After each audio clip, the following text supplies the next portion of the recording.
Wind-up shot going low to high. Catch and shoot one more time, Fairfield.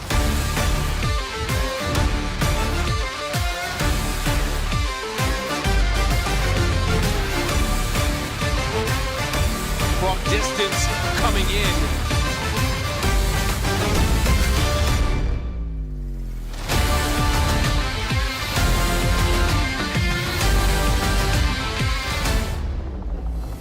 You're watching a presentation of the Stag Sports Network as for the first time in 2025, Fairfield men's lacrosse takes to the field here at Rafferty Stadium as today they will welcome in the reigning Patriot League tournament champions in Lehigh University.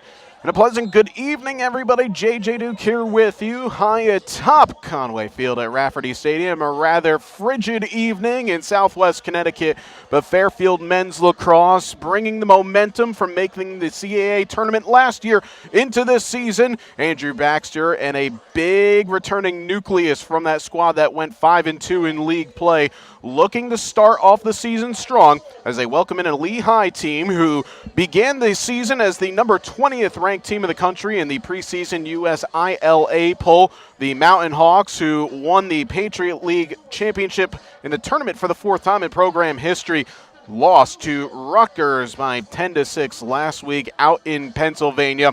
But in speaking with head coach Will Scudder, he said that was a game that they needed to get out of the way rather quickly. It was a very sloppy game, very uncharacteristic in the amount of turnovers. Wasn't sure if it was nerves, game one of the season. They were reckless with the ball, but after a good week of practice, they're ready to go. It's going to be Fairfield in the white jerseys going from right to left on your screen, and Lehigh in the brown jerseys from left to right. And taking the face-off for the Mountain Hawks is Sean Dow, the senior from South Carolina. Dow last season one of the best face-off men, not only in the Patriot League, but really in the country for the latter half of the season as he finished close to 59%. And Fairfield get the opening draw as Dylan Smith, well, he had it, but he lost it, and it's going to be taken by the visitors. They'll go home to Casey Heath in goal. Give you the starters for the Mountain Hawks. First line attack of 11, Colin French. Luke Breslin wears 12. Andrew Kelly, who had 2 goals and assists last week, wears 13. The midfield of Grant Rodney, 22. Noah Ramirez, 23. And Dakota Ironman wears 4. As Fairfield come away with a caused turnover as Matt Rice will sprint it across halfway and get Fairfield set up. The rest of the Lehigh starters, Richard Checo wears 47. Luke McAuliffe, 47. Checo's 45. And Zach Mesa wears 55. Fairfield with their first look is Will Consoli joins the offense. The first line attack for Fairfield, Jake Gilbert wears 13. Keegan Lynch wears 21. A CAA All-Rookie Team honors last season as Lynch had 24 points. Devin Lamprin is going to get his debut tonight. The freshman from Pittsfield, Massachusetts, wears number 5. Here is Luka Kupski. He's cut off, and it comes to the near side as it's picked up by McAuliffe. The rest of the Fairfield starters, Will Consoli wears 1. Luke Fisher, the grad transfer from Denison, wears 6. Luka Kupski, 54. Nate Livingston in defense wears 17. Eli Adams, 51. And Julian Radosic wears 27, with Owen Hirsch back between the pipes after coming in the midway point of the season last year and really dominated down the stretch as he had a save percentage of 51%. Both teams trading empty possessions to begin this opener, or the season opener for Fairfield in the first road game of the year for Lehigh. As Noah Ramirez dodging, and he goes now with Ironman, the senior from Maryland. Last season, 24 points in a preseason All-Patriot League selection, held to just a goal. He actually had the opening goal last Saturday. As we're down to 26 on the shot clock. Sent over to the far alley where Grant Rodney will dump it underneath to Colin French, a first year from Radnor, Pennsylvania, as he circles the crease, cut down well by Eli Adams. Now a bit later in the shot clock is showing near side in the alley is Luke Breslin. Down to 7. Nice roll by Andrew Kelly. That pass took a deflection. That's going to be a shot clock violation. So a good start for Fairfield defensively, forcing 2 turnovers, 1 live ball, 1 dead ball. And that is what Fairfield have relied on heavily over the last couple of seasons under now sixth-season head coach Andrew Baxter with 27 wins to his name. And that's something that the team really thrived upon over the back end of last season, holding their opponents to under 11.5 goals per game. The shooting percentage has really shot downward for Fairfield opposition, including shots on goal at around 54%, where Fairfield were living close to 60. They'll come near side now to Luka Kupski, the grad student from Princeton, New Jersey. He and his brother John on the roster is John, just a sophomore. Pass was down around the shins of Will Consoli. I think that actually last went off of Kupski. It's a bit of a bad break for Fairfield. Good heads-up play there by Luke McAuliffe, the junior from Maryland, a second-teamer in the Patriot League last year. Recognizing that's kind of like in basketball where you have a guy on the end line. He basically flipped it off of his man and, hey, gets the turnover. A touch for Casey Heath, the sophomore from Chester, Maryland. The understudy to Nick Pecora last season, as Pecora, who graduated at a goals against just under 11 and a save percentage at .512. Oh, nearly 200 saves. 195, which was the 8th most in a single season, as Ryan Mullen gets a shot off. That one ricochets right in front. I think Hirsch got a piece of it. Certainly had to keep his wits about him. That ball was ping-ponging in the crease, but a stop for Fairfield nonetheless. Yeah, Hirsch made his season debut in early March, just played the last few minutes against Bryant, then he split halves in the last couple of non-conference games and took over the full 60 minutes against Drexel. Made a season high of 15 saves against the University of Delaware and had 10 in that CAA semifinal, including making a couple of key saves down the stretch in Fairfield's first postseason game in nearly a decade. Pass never got to 6. That's Luke Fisher. Fisher, 306 career points at Division III Denison, 3-time Conference Offensive Player of the Year. This is Jason LeMay Jr., a player that Coach Baxter spoke very highly of in his work in the offseason and preseason. LeMay out of Comac, New York at 6'4", wears 11, getting some run in the second line midfield. Down to 14 seconds on the shot clock. This comes now as a shot whistles wide to Devin Lamprin. Really fascinating story on Lamprin. Played high school ball and then did a prep year and then goes to Canada to play at the Hill Academy, And a player that Coach Baxter really talked about is that classic Canadian lefty style that you see often enough in the box game. But he's just got a great scoring touch as number 5 for Fairfield. The Stags, like Lehigh, pick up a shot clock violation. And both teams trying to get their offense going on this cool Friday evening. Fortunately, the wind has died down a bit. It was absolutely howling over the course of the day. Would be going from near side to far side on your picture, but it's a lot less violent than it was 3 or 4 hours ago. Fortunately enough, we are going to be dodging the winter storm that's going to be coming in the next 36 hours. No issues with the field here tonight as it'll come to Grant Rodney out of Colorado Springs, had 27 points last year. Ironman goes underneath. Kelly again trying to shake off Eli Adams. Gets a shot, it goes wide. Kept alive by Ironman. Still plenty of time left on the shot clock. That is a wild pass. And these are the issues that Lehigh had last Saturday. They're outshot 44-30 against Rutgers, but 22 turnovers, and they had 10 failed clears. And in his post-game comments, Coach Scudder said, you don't win games at this level by committing that many turnovers. Fairfield able to get it across midway with the Kupski. As the Stags' first line back out there. It comes to this near side with Jake Gilbert, a CAA preseason honorable mention pick, as he whistles that effort wide. Jake last year really stepped up into his role with a 39-point season, 19 of those points in league action. Nice pass in front. Oh, but a better save by Heath as Consoli went behind the back. Heath stayed tall, stayed square, and comes up with a stop. And a little razzle-dazzle from the CAA Rookie of the Year from a couple of years ago in Will Consoli. 40-point a season last year. And a first-team all-conference accolades. Preseason team as well. One of a handful of Fairfield players that got all preseason honors. Nice reverse of the far alley, but Lamprin couldn't take it. Skips it near side. Handcuffing pass that Akupski is able to track down right by the corner. As we're almost at the halfway mark here of this first period, and they've only had a couple of shots on target to speak from both teams. The more impressive stop coming just a few seconds ago from Casey Heath, denying Will Consoli's behind the back effort. Lamprin switches it. That's a good contest and a chance now for Checo to scamper forward, the junior.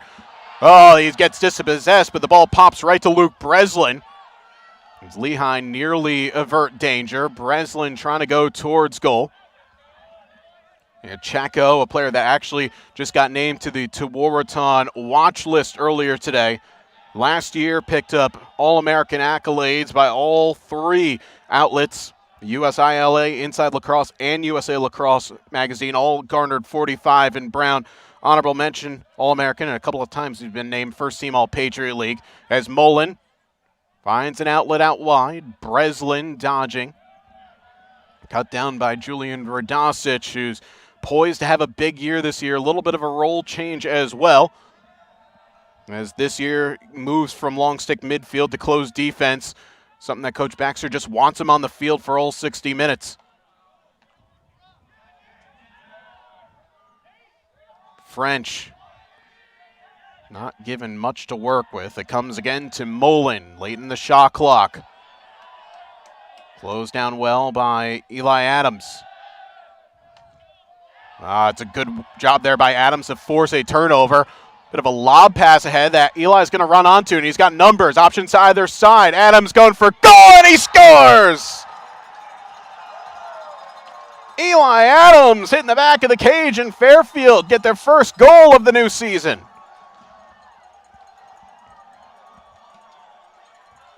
Well, from defense to offense, the Stags go, and that's something that they want to have not only today, but all season long.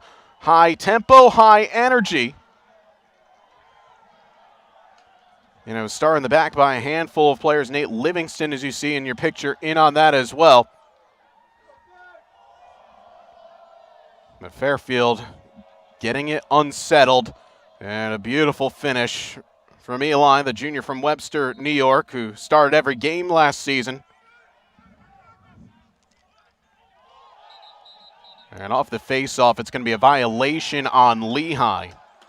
And Fairfield will try to go 2-for-0 here. It's a little bit of a newer-looking defense for Fairfield this season. Of course, Braden Lynch graduating. Over 30 ground balls and 20 caused turnovers. Danny Manning also graduating, which is why you have the little shift. The couple of players stepping up into newer roles. Livingston, some that just only played a couple of games last season for Fairfield, but going to get more of a run out as the Stags double their lead. It's a tight angle chance and put away by John Akupski. And that's exactly what the Stags wanted to get going here at home. So often they talk about getting goals from your first line attack, first line midfield, but can you get the role players in and amongst it? Akupski last year, 4 goals, 4 assists. But after the defender getting a goal, then you get a second line mid a goal. And still the Fairfield first line attack has hardly really had a toss about it, just that one grade A chance. There's a clean win from Dylan Smith. He goes against the replacement faceoff man and Connor Riley. And Fairfield will try to go 3-for-0 here. As Matt Rice not able to link up with the onrushing Jason LeMay. Bit of an unforced turnover from the Stags as they really had momentum squarely on their shoulders, but now Lehigh a chance to settle some things down. Kupski is actually one of those players that Coach Baxter expects to really elevate their game over the course of the season. John actually missed a good portion of the fall and preseason with a lower body injury, but expects him to take a big jump this year with offensive production. Another player that we'll see a little bit of, Austin McClintock, who will be the second long stick midfielder behind Rory Thompson. And this is where Fairfield, who did get to use and showcase a bit of their depth over the course of last season, it's really coming to full fruition here this year. As this is reversed, Ramirez now with Colin French. Ironman driving, shooting and scoring. Goes with the bounce shot, but Dakota Ironman gets his team on the board.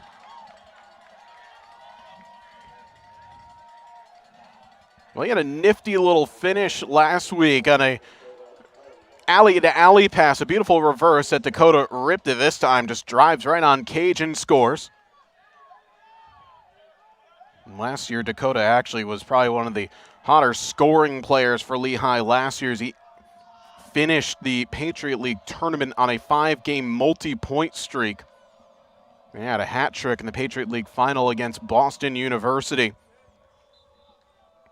This Lehigh team who test themselves over the course of the season, and they're going to be facing a number of really talented non-conference opponents. Cornell next week, Richmond to follow. Those are both home games. Villanova, of course, and then in early April going to New Jersey to take on Princeton. They're going to take on 4 ranked teams in total, 3 of them in non-conference plays. Army West Point currently ranked 13th, but Rutgers, Villanova, BU, and Colgate are all receiving votes. So you look at how Coach Scudder has stacked his schedule this season. More than half of his games are going to be facing against some sort of ranked or nearly ranked competition. Which is why at 10-7 last year, they're a team that, if they take a few steps further, could be getting themselves a pretty high seat in the NCAA tournament if they win the Patriot League. Flag comes flying, and whistle comes out as taking a big hit while flying through the crease is Luke Breslin, the talented first year from Long Island. And this is going to be a push on Fairfield, as Breslin ID'd the matchup against Andrew Caston and wins that battle. So for the first time today, Lehigh will go on the man up. Went 1 for 3 last week, with Breslin tallying that effort.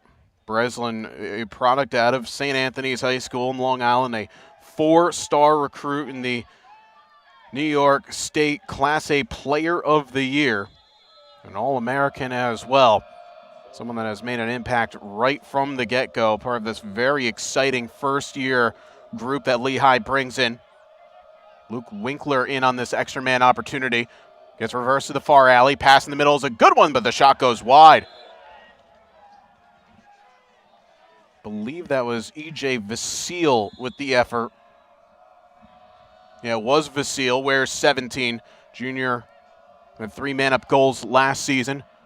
Down to 5 seconds left on the penalty to Fairfield.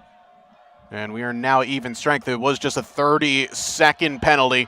And with a turnover, nearly Livingston got there, but it's scooped up. And Fairfield are off to the races. This is Rory Thompson, has options, swings it opposite side of the field. But just putting on the brakes is Jake Gilbert. That's a smart decision. Again, Fairfield had their man-down defense going, so reset everything. The Stags' first opportunity to kill off a penalty was successful. Fairfield now moving. Good save, though, by Heath. Stepped up to that effort from Lamprin.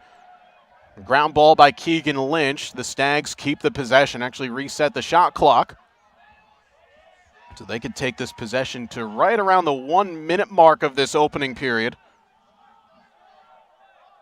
And that's why it was smart from Fairfield just to slow the ball down a little bit by Gilbert. They already have 1 unsettled goal already. That was from Eli Adams for the Stags. Lamprin, beautiful move, got separation, took a little bit of a hit as well. And the effort goes high. Or excuse me, that is not Lamprin, my apologies, that's Luke Fisher. This is Lamprin. Fisher at his time with Denison, 167 career goals. Last year had 65 tallies. Luka Kupski late in the shot clock. He'll fire, just goes wide.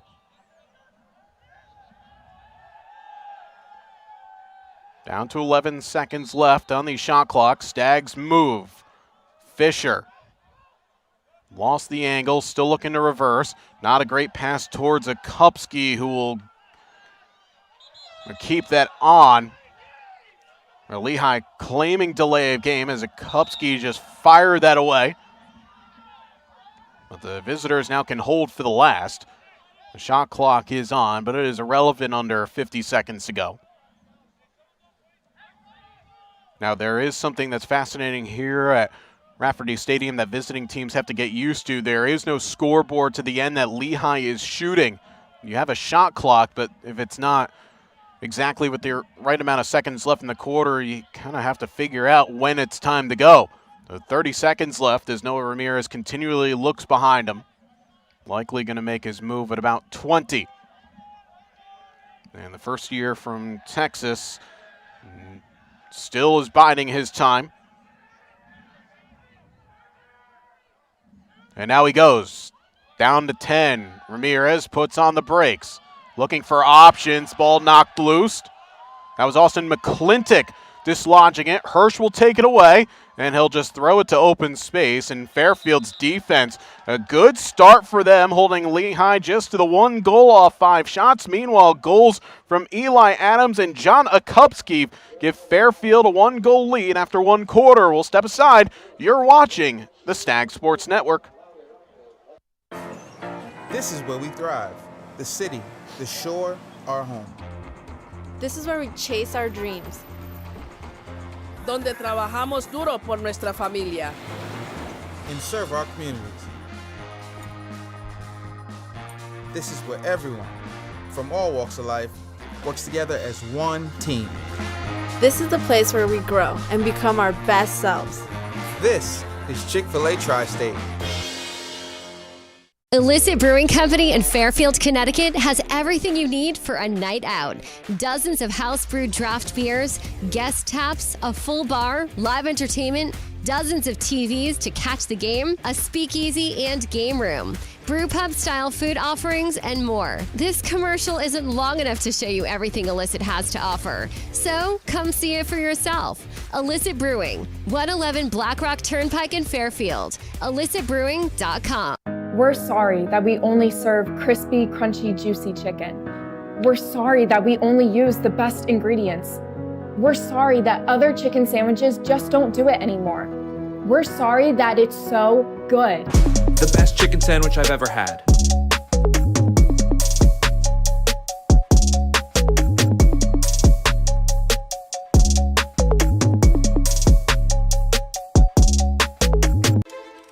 Why is the U.S. Ski and Snowboard team proud to have Headlam as their official non-alcoholic beer sponsor? Because when you're bombing down a mountain at 100 miles per hour with only spandex and lip balm for protection, you definitely don't want a buzz. You want cold, crisp, great-tasting American beer without the booze. Because staying upright is kinda important, right? Headlam, brewed to be wild. Back here to Fairfield, Connecticut after 1 quarter of action. Stags lead 2-1. Let's take a look at our player to watch for Fairfield. Well, first, actually, Lehigh, Andrew Kelly, someone who had a couple of goals last week, 2 goals, 2 assists in the Patriot League final in the victory over Boston University. Let's take a look, though, at the Fairfield player to watch. That would be Julian Radosic, and what a year that he had. Became the 3rd straight Fairfield men's lacrosse player to get the CAA Rookie of the Year, preseason All-Conference as well, and a preseason All-America by USA Lacrosse Magazine. And again, as we spoke about, Coach Baxter told us he's going to be getting an elevated role this season, going to be playing all 60 minutes, and a guy that, you know, for him, it's a little bit different in the role, have to be on more, switched on more, have to be a little bit more cerebral, but he's a guy that has just such a high level of lacrosse IQ that it'd almost be silly to keep him off the field.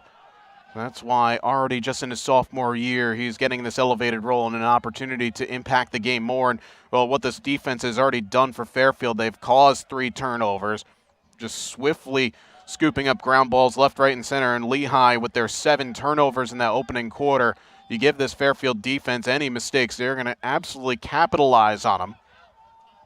as John Akumsky, who had the second of the two Fairfield goals, drives in. Now it's reversed back. That's Luke Akumsky, but he was altered in his effort by Richard Checo. And Will Consoli will just let that roll out of bounds.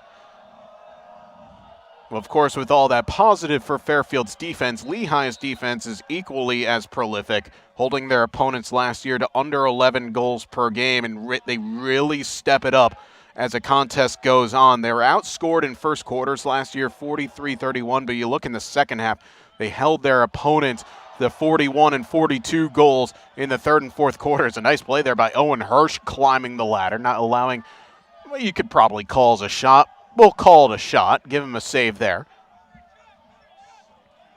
Yeah, but Lehigh in second halves outscored their opponents 94-83. Then you had an overtime winner as well.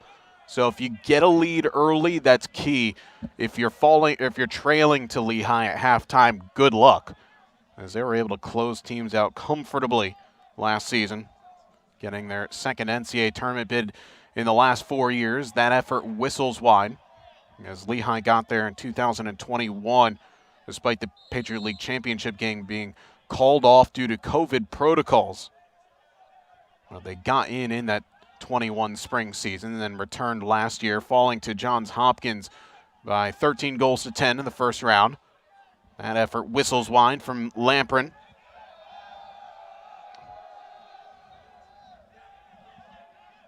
Still plenty of time left in the shot clock for Fairfield, as it's at 29. Fairfield leading in shots 11-6 right now. Just only the 5 hitting the frame. The best of the bunch outside of the goals was Will Consoli going behind the back. Casey Heath was able to stand him up. Lamprin has separation, and he scores! First goal in a Fairfield jersey for Devin Lamprin. The Stags lead 3-1.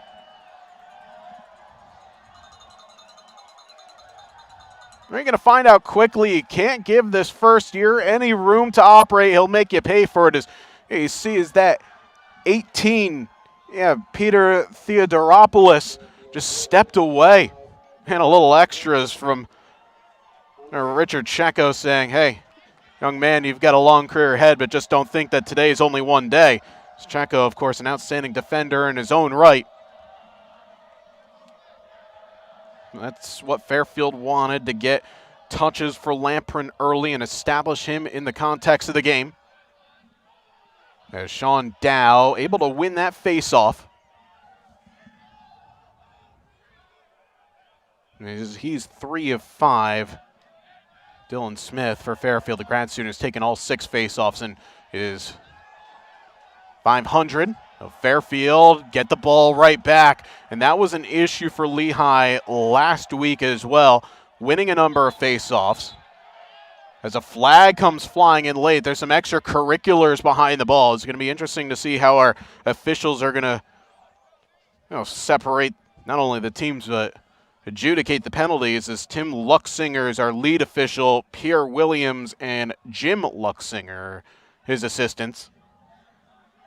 As we get a look at the coaching staff led by Will Scudder for Lehigh, this is not the penalty. This is going to be afters coming. You can see Coach Scudder coming off the field. There we go. It's a high hit from Fairfield's Eli Adams. He's one player that's sitting down, and that would be Andrew Kelly across from him, also taking a knee. As the Fairfield coaching staff now trying to just settle some things down. There's Coach Andrew Baxter on the left side of your picture. Just really enjoying the energy that his group has brought in from day one. And he said that's part of this process now that this team is trying to fulfill, getting themselves into a position that regularly they should be playing in postseason games. It's almost the minimum standard really now is win a CAA tournament. Get over the hump of the likes of University of Delaware and Towson. Beat those teams, you have a chance. Fairfield came awfully close last year, losing to Delaware in overtime. Mike Robinson tied it. A minute 30 left for the Blue Hens, and then won in an OT. And Fairfield finished like a house on fire going 4-1 in their final 5 games. And after losing their first 3 of the season, you figured losing to Sacred Heart in Game 3 is, can you turn it around after that? They did. That shot saved by Heath, going mid to high. That was Gilbert. And for Casey Heath, now 4 saves after having a dozen against Rutgers last weekend. Yeah, that Sacred Heart game last year for Fairfield felt like, can you really find a way to recover from that on a chilly midweek night across town? Well, they certainly did, as Fairfield went 4-2 after that, and then 4-1 to finish the season.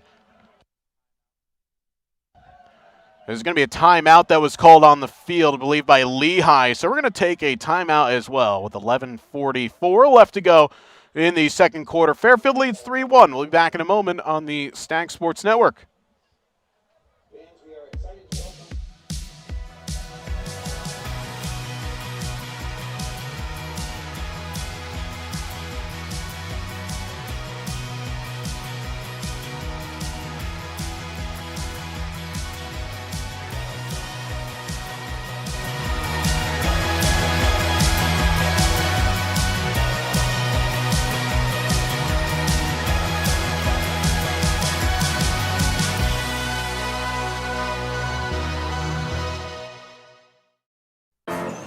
This is where we thrive. The city, the shore, our home. This is where we chase our dreams. Donde trabajamos duro por nuestra familia. And serve our communities. This is where everyone, from all walks of life, works together as one team. This is the place where we grow and become our best selves. This is Chick-fil-A Tri-State.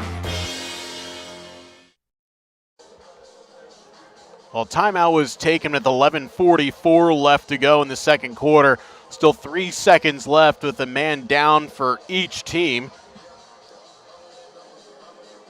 Got to look at Owen Hirsch making his way back. The senior from Pennsylvania came in and absolutely just steadied the ship over the second half of the season last year, as he was the understudy then for Will Snyder, as it is confirmed that it was a Fairfield timeout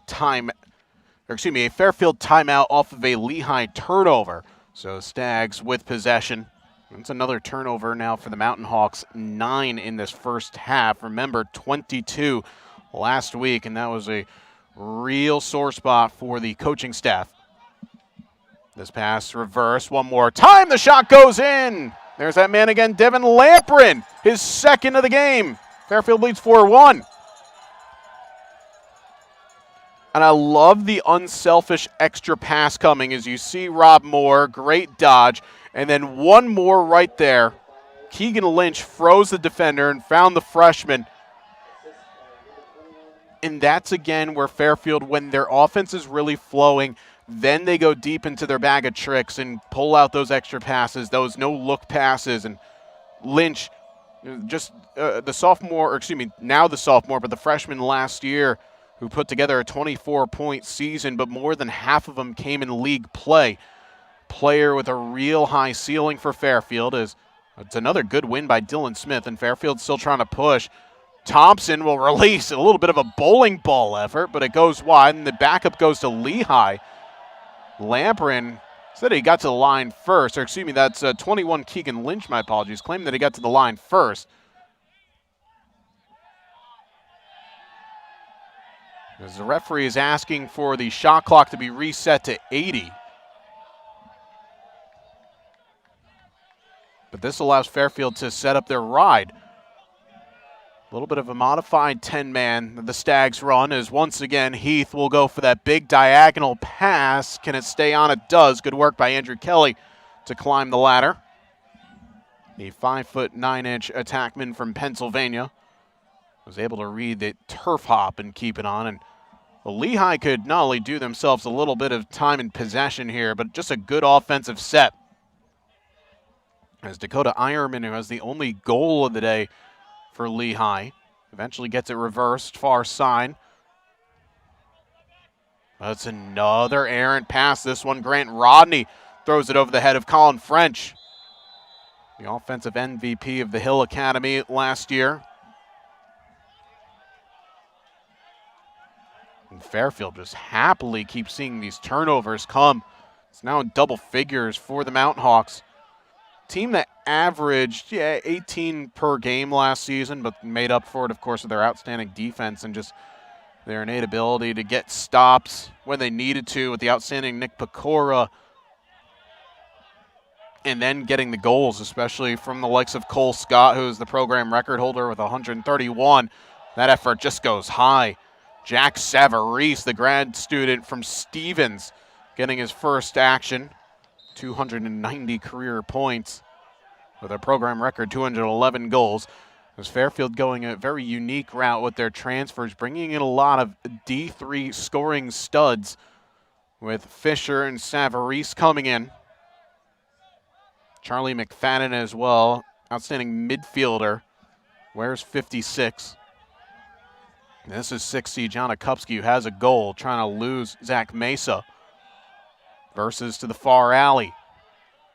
It's a good sprawling save by Heath. He's able to close down the angle nicely. No foul. And Fairfield able to cause another turnover. They got numbers. Lamprey.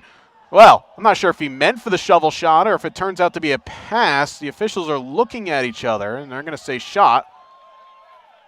And some of the Lehigh defenders are still asking where was a push in the back, as McAuliffe was the one that was upended. And Casey Heath, now with 5 saves on the evening, trying to keep it at 4-1.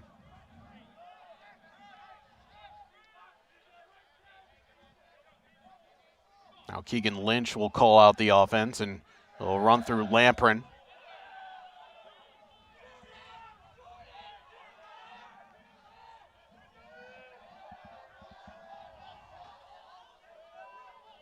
Akupski dodging as Will Consoli, who've hardly really called out his name outside of that behind the back effort. Dodges past a couple, then loses out. Good check by Zach Mason. It's picked up by long stick midfielder Raul Octorena. And a flag comes flying. This is going to be a penalty on Fairfield.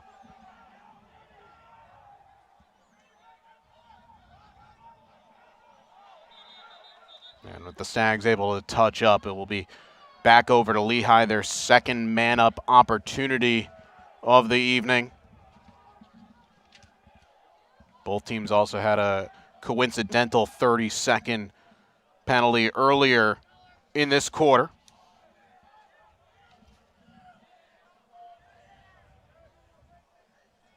And Fairfield's man-down defense last year at 68%. Lehigh at the man-up opportunity, they're close to 37. This is going to be a 30-second on Wilkins Soley. Going to be a holding call on him. Both man-up opportunities for Lehigh have been this shortened 30-second variety. Breslin near alley with Rodney.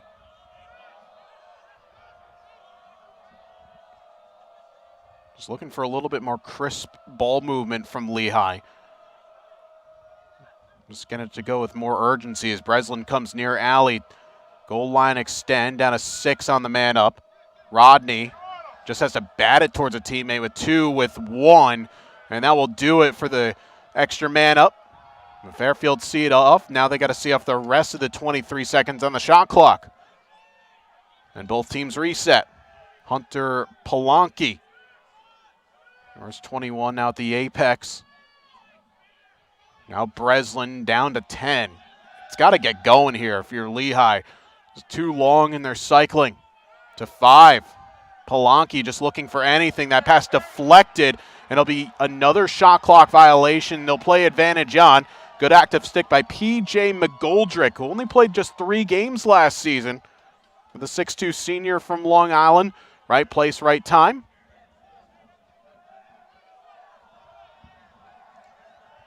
And it'll be Fairfield's 6th cause turnover of the first half. I mean, defensively for Fairfield, this first half has gone just about as perfect a plan as you can ever ask for, even with taking a few penalties. Now just looking for a few more conversions as Luke Fisher will jog over close to his bench. Draws McAuliffe.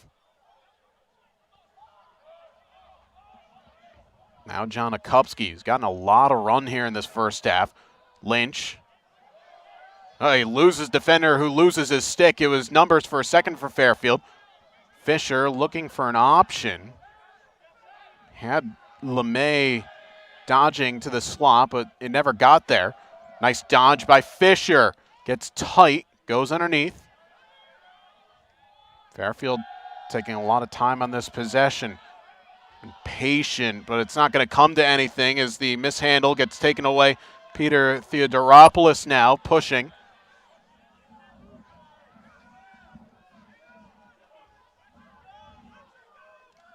Oh, good stick check. That was Radosic knocking it loose, and Julian's off to the races. But a push on Fairfield. Real bad luck for Julian Radosic, who does everything right. He actually, I think, got the lower half of the stick shaft to knock that ball loose. It ended up going through the man. And if you're Lehigh, you have to start making some of these mistakes hurt now. Dakota Ironman, again, the only goal of the game coming from Lehigh's number 4. It was back at the 4:06 mark in the first quarter. And then Devin Lamprin has scored twice since, both in this period. That's a comfortable save from Hirsch, as getting knocked down to the floor was Chris Rathwell, the first year from Elora, Ontario, Canada. And Hirsch credited for his 3rd save of the first half, but I can't really recall that he's had too much to face.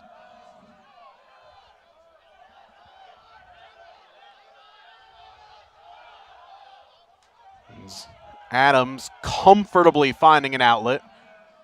And Fairfield gonna run as that one whistles wide. Fisher with the effort, Consoli in that far alley. Nearly turning that into something, but Lamprin again will just create some separation, allow the rest of the unit to come onto the field. Rob Moore. And missed a lot of time at the back end due to an injury last season. And good to see him back fully fit, fully healthy. The shoulder injury, and then also missed the fall last year, this season, a little bit of a knee injury, but Moore has been outstanding, getting himself up to speed. Consoli closed down well by McAuliffe. Out of 18 on the shot clock. Will looking around, looking for options. Fires it to Lamprin. Dodges inside, shoots, and Heath coming up with the save. It's a really nice stop there from Casey Heath, and looking at the context of the game right now, had to make that one for his team.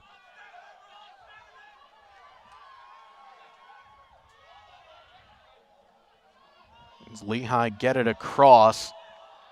Now they really need, this being Lehigh, yes, it is late in the first half, but the way that Fairfield's defense is just locked in the game's first 27 minutes, have to make the most of this possession here just to try and take some sort of confidence into halftime. Their defense has done the job for the most part. And now for the Mountain Hawks, their offense has to do something in turn. Get this to a 2 or a 1 goal game at halftime. Still plenty to play for, but stays at a single digit heading into the locker room. That can really weigh heavy on the mind. That ball jarred loose. I believe that was McClintock that got a piece of it. Radosic had a twist and turn to find the ball. It was McClintock that came away with the turnover, but Brian Mullen recovers it back for his team.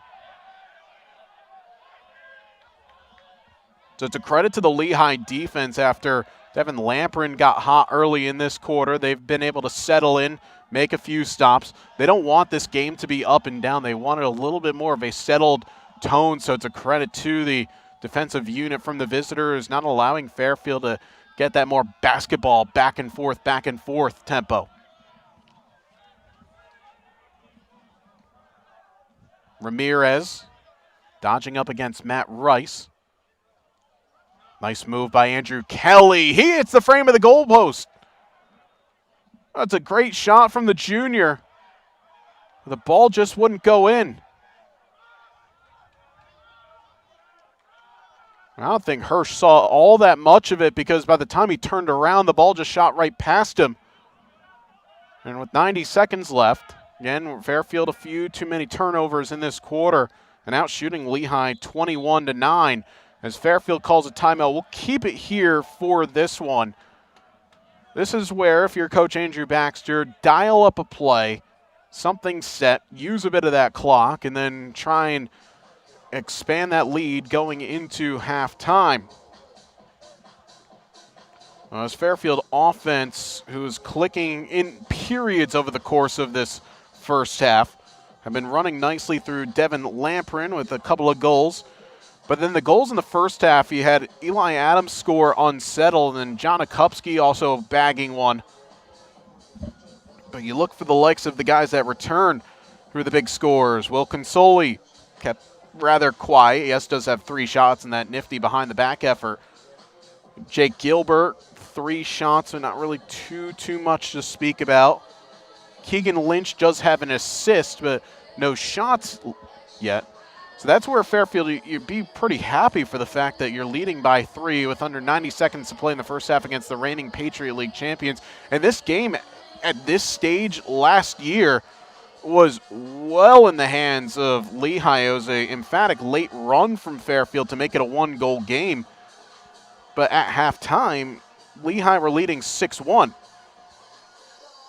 A couple of goals each from Andrew Kelly and Cole Scott. And then Fairfield, a furious comeback in the second half where Will Consoli had 3 goals and an assist, and Gilbert hit the back of the cage 3 times. But Lehigh, who have 1 game under their belt, Fairfield playing their season opener, you figure that sometimes teams that have a little bit more of in-game run in them would be the one that would come out a little bit quicker, but it's Fairfield who did well over the course of their preseason.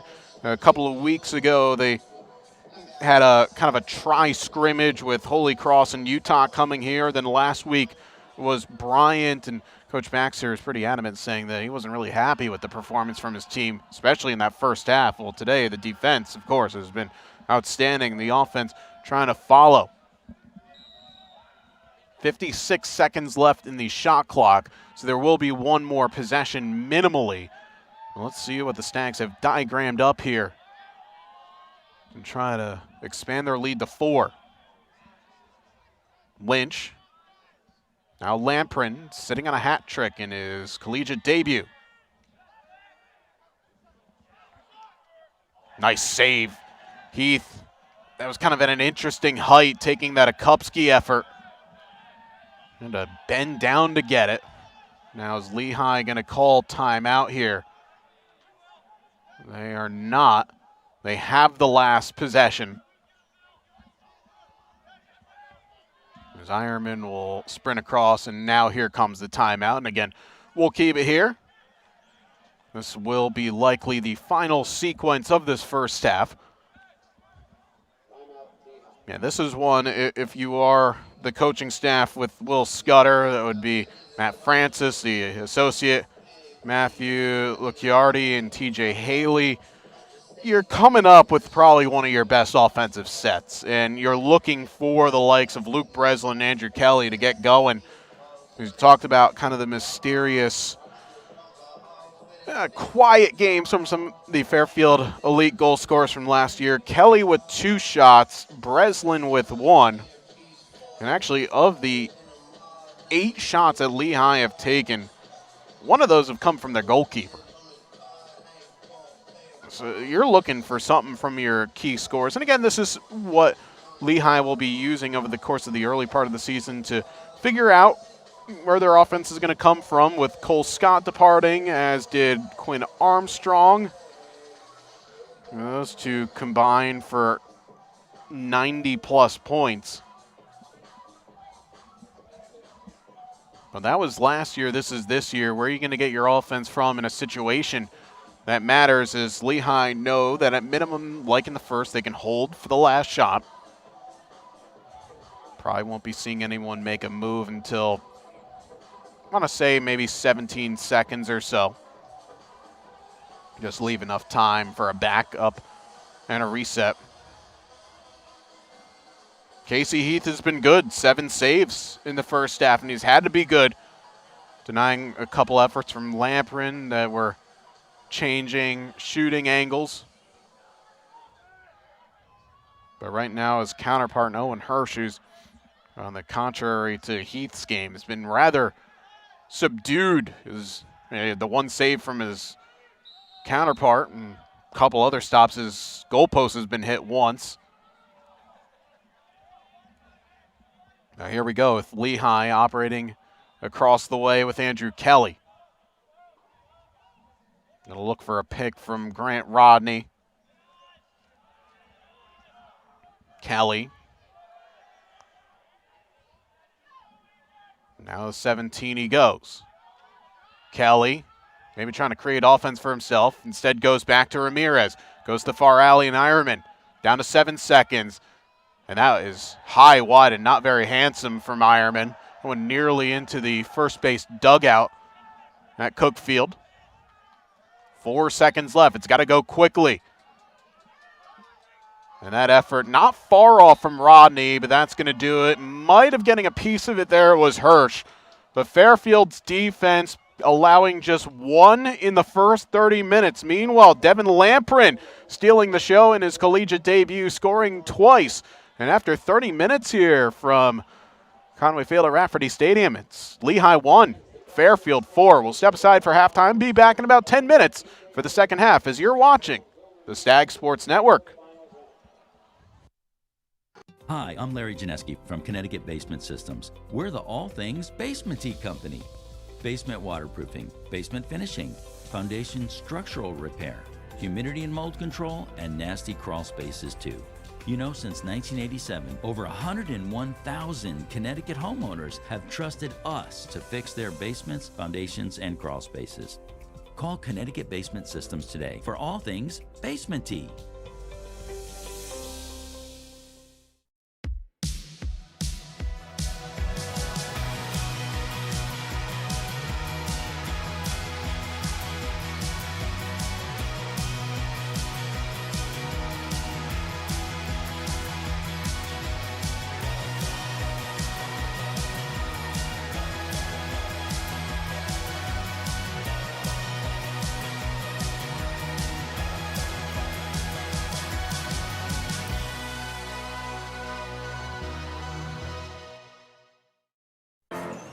This is where we thrive. The city, the shore, our home. This is where we chase our dreams. Donde trabajamos duro por nuestra familia. And serve our communities. This is where everyone, from all walks of life, works together as one team. This is the place where we grow and become our best selves. This is Chick-fil-A Tri-State.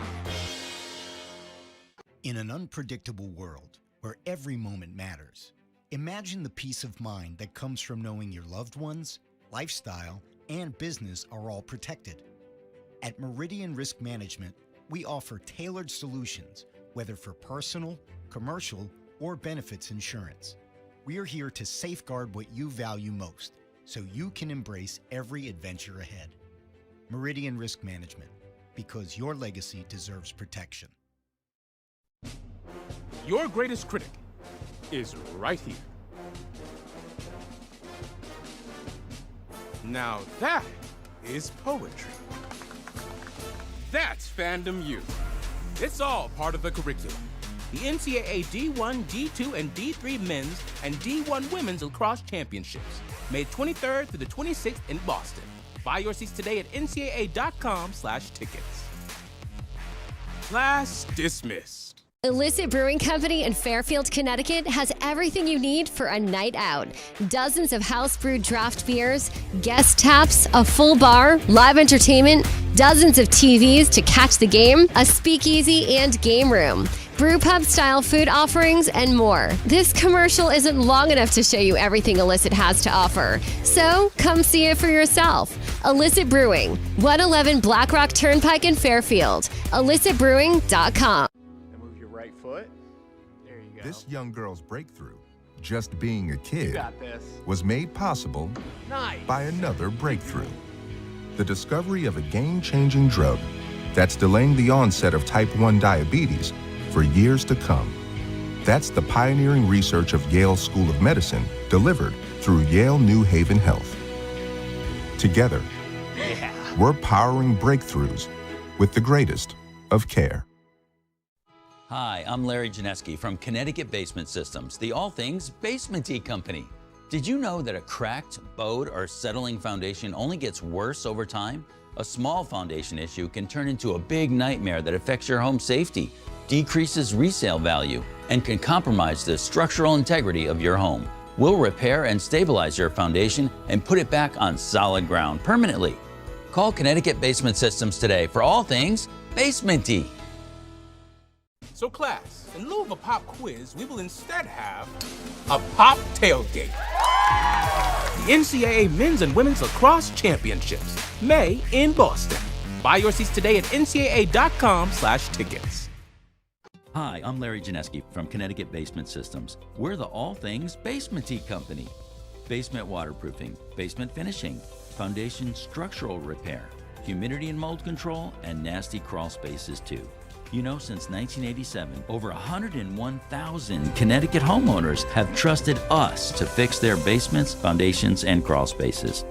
Call Connecticut Basement Systems today for all things basement-y.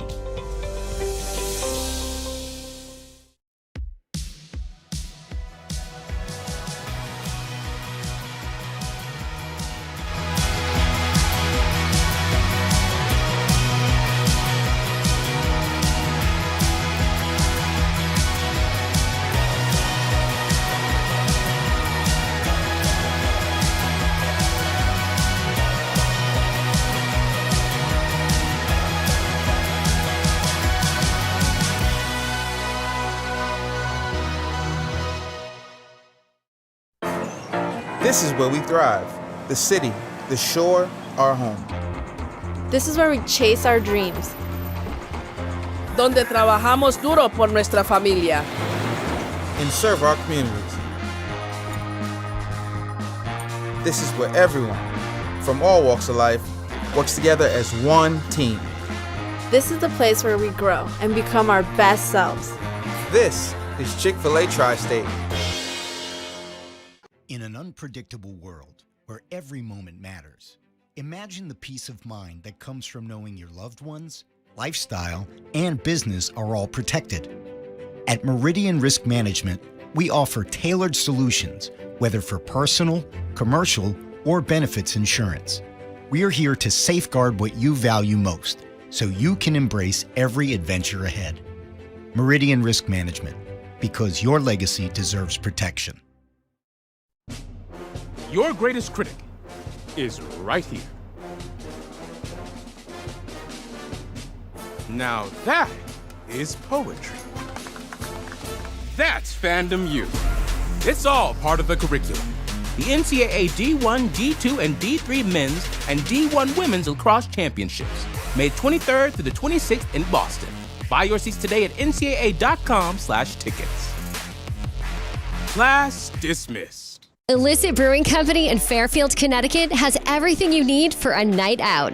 Dozens of house-brewed draft beers, guest taps, a full bar, live entertainment, dozens of TVs to catch the game, a speakeasy and game room, brew pub style food offerings, and more. This commercial isn't long enough to show you everything Illicit has to offer. So come see it for yourself. Illicit Brewing, 111 Black Rock Turnpike in Fairfield. IllicitBrewing.com. And move your right foot. There you go. This young girl's breakthrough, just being a You kid, got this. was made possible Nice. by another breakthrough. The discovery of a game-changing drug that's delaying the onset of type 1 diabetes for years to come. That's the pioneering research of Yale School of Medicine delivered through Yale New Haven Health. Together, we're powering breakthroughs with the greatest of care. Hi, I'm Larry Janeski from Connecticut Basement Systems, the all things basement-y company. Did you know that a cracked, bowed, or settling foundation only gets worse over time? A small foundation issue can turn into a big nightmare that affects your home safety, decreases resale value, and can compromise the structural integrity of your home. We'll repair and stabilize your foundation and put it back on solid ground permanently. Call Connecticut Basement Systems today for all things basementy. So class, in lieu of a pop quiz, we will instead have a pop tailgate. The NCAA Men's and Women's Lacrosse Championships, May in Boston. Buy your seats today at ncaa.com/tickets. Hi, I'm Larry Janeski from Connecticut Basement Systems. We're the all things basementy company. Basement waterproofing, basement finishing, foundation structural repair, humidity and mold control, and nasty crawl spaces too. You know, since 1987, over 101,000 Connecticut homeowners have trusted us to fix their basements, foundations, and crawl spaces. Call Connecticut Basement Systems today for all things basementy.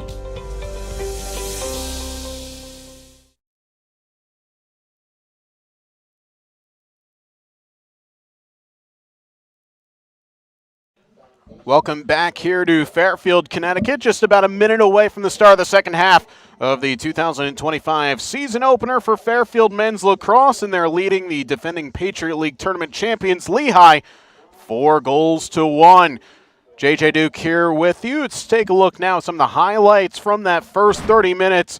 And Fairfield's defense, well, they're really helped out early because the Stags were just barraging the goal that was defended by Casey Heath often and early in this game, as Heath came up with 7 saves in that first half. But eventually Fairfield would find their way into this game after the lone tally coming from Dakota Ironman to make it 2-1.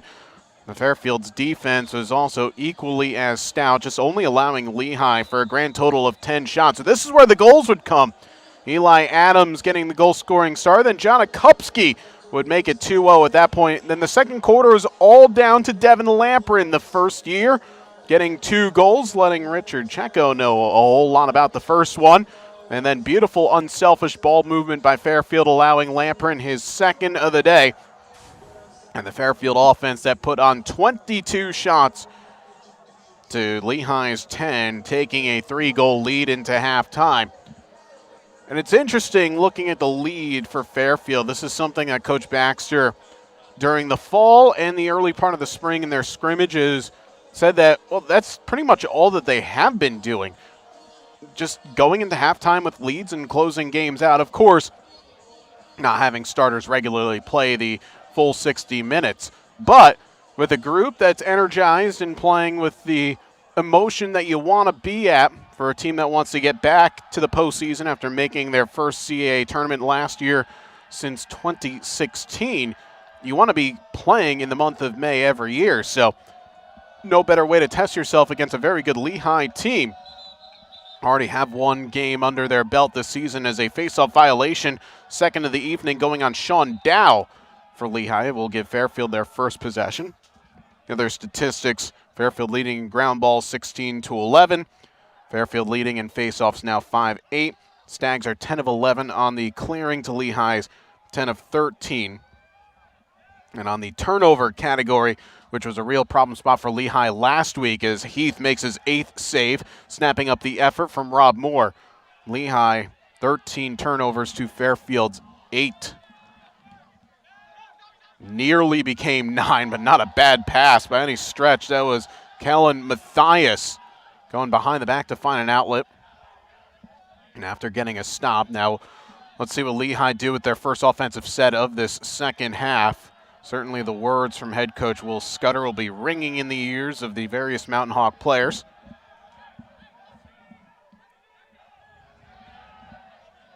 But again, only getting 10 shots off in that first half, where Lehigh got off 30 last week. In a style that they want to play a little bit more subdued than what Fairfield want, might have to go at it a bit more liberally and start to get shots for shots' sake, just to work their way back into it. Kind of like a three-point shooter in basketball. Sometimes got to heat up into a game. Here comes the double from Fairfield. It's a well-executed one. Still loose on the ground with 15 seconds on the shot clock. And Ironman able just to recover before Matt Rice got there. Dumps it in front, falling to the ground. And there's going to be a flag late. That was Jack Archer getting knocked down to the ground.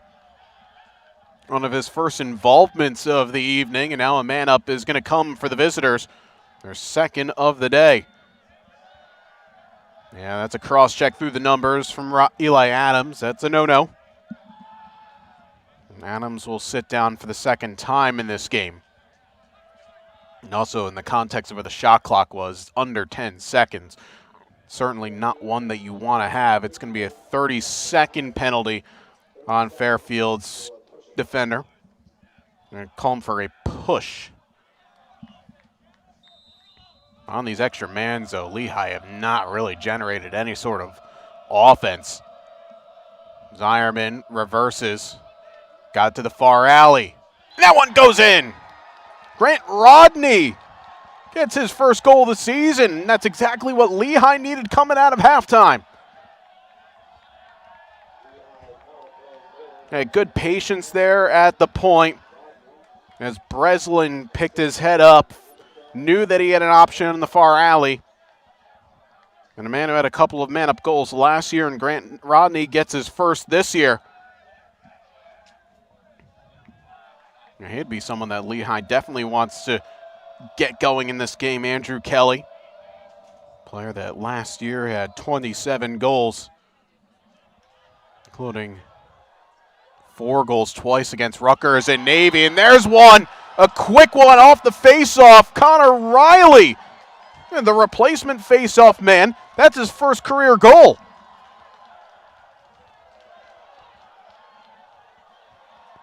In this sport, there's a number of ways you can fire up your team. Right after you score, have your faceoff man go win one, sprint down the field, and score again. That's exactly what Lehigh did, and all of a sudden, what was a 3-goal advantage for Fairfield has now quickly become 1. Now, last week, Sean Dow had a face-off goal. And Connor Riley just sprinting right down the field and zipping it right by Hirsch. Oh, it's a nice play by Riley as well. Looked like Fairfield had a beat on it. Checo's going to go for goal, but ran out of a good angle, so he gets it underneath. And outstanding stuff there by Riley, who had just one face-off last week and won it. Fairfield, though, do win it back. A nice little pass ahead as well, finding an open Nate Livingston. Still unsettled is Will Consoli, another player that Fairfield would love to try and get going.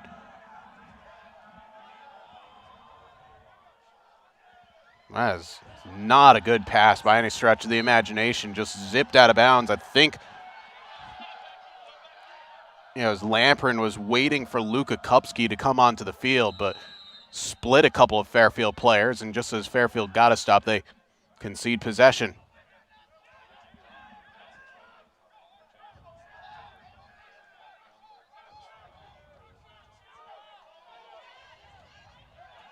Good dodging at midfield. Archer able to split a pair. Now Lehigh a chance to tie this one up. Something that we have not said in this game in quite a while. Fairfield have led from the moment go. Pass in the middle, Archer just wide. There's a little bit of a late influence from Radosic.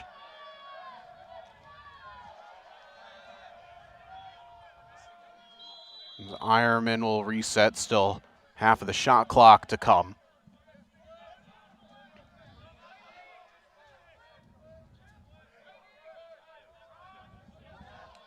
Oh, it's a big hit by Radosic. Last year's CAA Rookie of the Year laying the lumber and forcing a turnover. Fairfield's now caused 9 of them in this game, of the 15 that Lehigh have given up. Now this is where you just need a nice settled set from Fairfield's attack. And it goes to an experienced man in Jake Gilbert.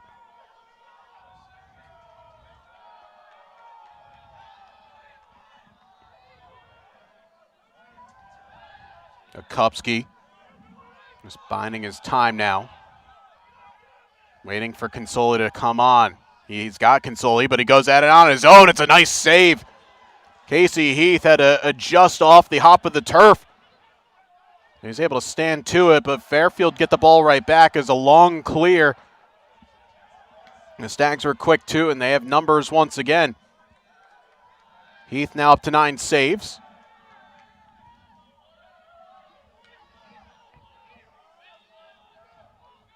And this is where you want the ball in that man's stick. Will Consoli as much as possible just to, again, use that experience.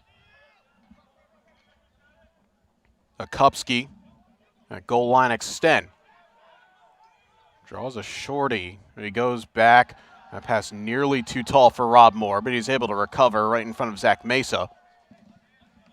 Still plenty of time left in this possession. Lamprey puts it off the side of the cage. Looking for the hat trick. Trying to force the issue just a little bit.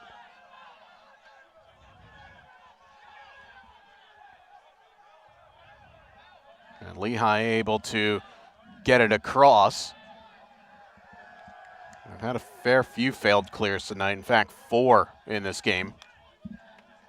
Team that cleared at 82% last year. Fairfield were almost automatic in their clearing game at 93%, one of the best numbers in the country. They're in fact in the top 5 for the majority of that regular season last year. As Ramirez into the alley. Good close down by Eli Adams, who certainly had a game today. He's influential in a number of areas with a goal, number of key stops defensively, but has also committed a couple of penalties.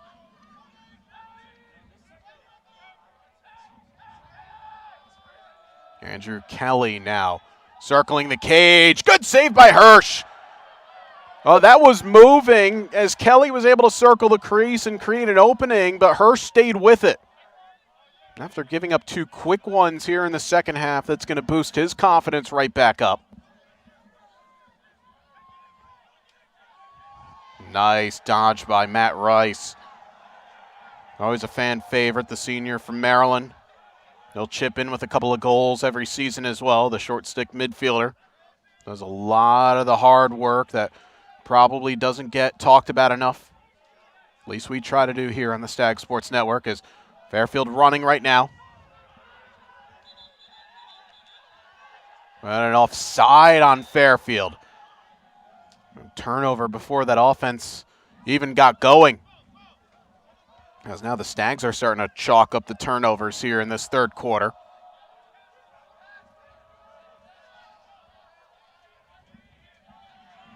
Ironman able to get it across. Nearly at the halfway mark of this third quarter that has been only seeing 2 goals in it, both coming from Lehigh. Flag comes out, delayed penalty on Fairfield. The win certainly in the sails of the Mountain Hawks. They're looking to tie this one up here. The first time the game would be tied since 0-0. Mullen trying to spin away from the defender, couldn't. That pass might have gotten altered enough, and Radosic does touch it up. So man-up opportunity, and it'll be the 4th of the game now for Lehigh, who are 1 for 3. It'll be a technical 30-second.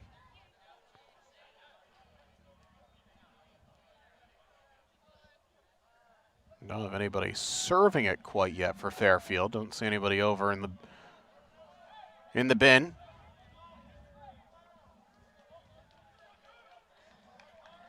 That was a big save by Hirsch in his last sequence, denying Kelly, who tried to roll the crease and stuff away to the far post.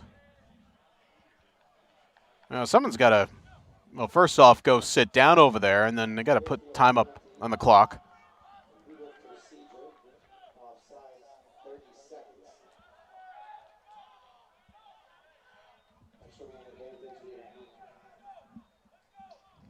And there we go. Now I got the 30-second up there. So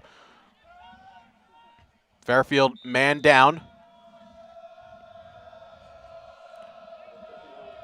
It's going to be Eli Adams serving the procedure penalty. All the man-ups for Lehigh have been this 30-second variety as Ironman scores!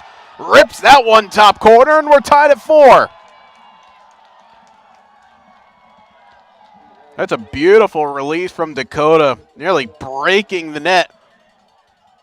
As again, it was that man Breslin that just draws a pair of defenders and just had to be patient, waited for his option to open up. Ironman, who's got a couple of goals today, extends this Lehigh run to 3-0 here in this third quarter. That's the man who had the hat trick in the Patriot League Championship game against Boston University last year. Can't say picking up where he left off. There's been a few games since then, of course, but keeping that form pretty consistent. Face-off violation on Lehigh as Fairfield now needing to find some consistency back on the offensive side, as it's almost a bit of a rarity in now men's lacrosse. Since the introduction of the shot clock, you more often than not see both teams scoring in the double figures, but the fact that we're 4-4 pretty late on the third, it's been an old school defensive struggle.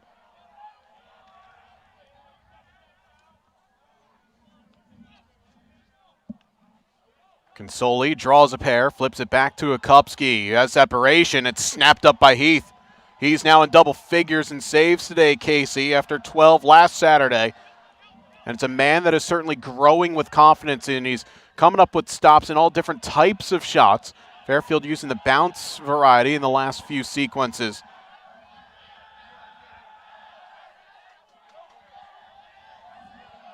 And Lehigh, who were trailing from the beginning last week, looking for one of their first leads of this entire season. As Rutgers came out of the gates pretty quickly last week, Lehigh did lead 1-0 in the first 5 minutes of last Saturday's game, but haven't seen any advantage since. There's Colin French finding Andrew Kelly. Ramirez. Ironman. McClintock was able to knock down Noah Ramirez setting the screen as Ironman puts that one wide of the mark. I think Eli Adams put him off. 14 left on the shot clock. Kelly, again, circling. It's knocked loose. It's Radosic once again, who is having a usual standard type of game for him, which for most is outstanding. Forcing a couple of turnovers, snapping up a few ground balls. And a sophomore playing well beyond his years, trying to jumpstart this Fairfield offense. Julian now 4 caused turnovers, 1 ground ball. But Fairfield not able to capitalize on it. It's another save by Heath and leading Richard Checo. 2 Fairfield defenders trying to knock that ball out, but it stays with Lehigh. This is going to be a push on Fairfield, so they reset the shot clock and they play.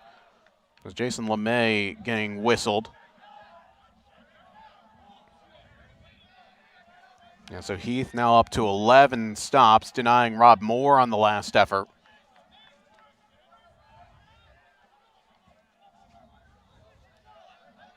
Brian Mullen. Now with Grant Rodney.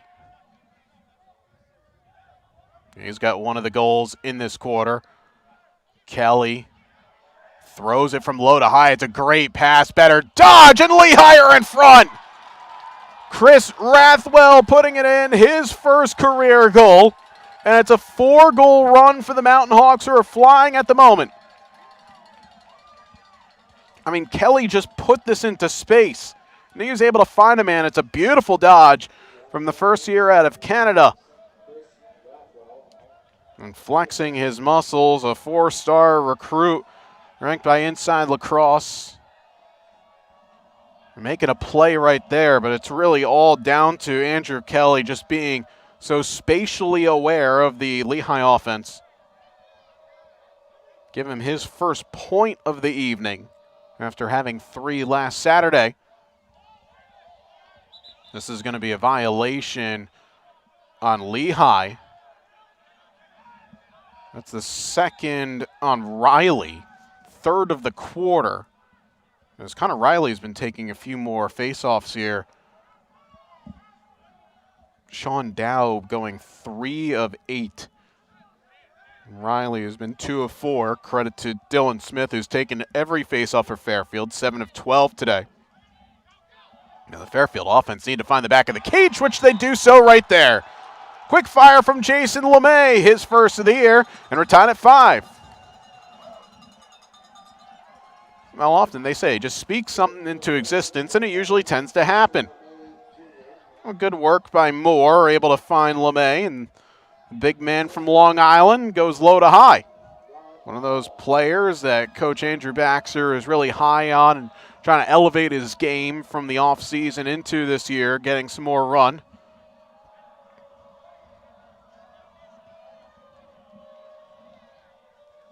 Well, the way that Smith has been operating at the dot today, you'd like Fairfield's chances as this game gets later and later.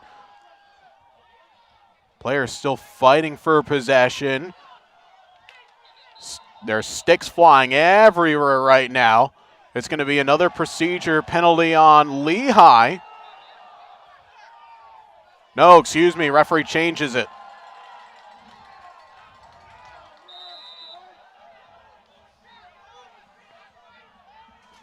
So it's going to be Lehigh ball. I was about to say, then there should have been a flag that would come up because that would have been the third of the quarter for the visitors. I think if I had that right. But immediately Noah Ramirez looking for safety. The win still goes to Dylan Smith, who's 8 of 13, having himself a night tonight against one of the better face-off men in the country last year. And Sean Dow, he's kept him rather quiet. And then having his way against Connor Riley as well. The Lehigh defense doing enough to win it right back. It's Luke Breslin now, dodging, turns around, gets a shot off, but it's wide. It should be Fairfield possession, and it is. And look at Owen Hirsch fired up behind the play. Mind you, not the closest man to the ball. That would be the man carrying it forward in Radosic, but still, you got to love the energy of the goalie getting after it, trying to make something happen. Excuse me, that was Nate Livingston, the closest to it. That's what Hirsch will give you. He brings a lot of emotion. He'll come up with a couple of saves or two. Albeit in a different sport, I was a member of the Goalkeepers Union, so we do stand with each other.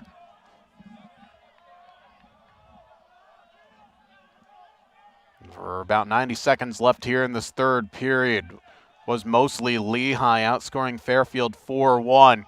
Was a 4-0 run until LeMay tied it. Not a grade A shot there from Rob Moore, has to be said.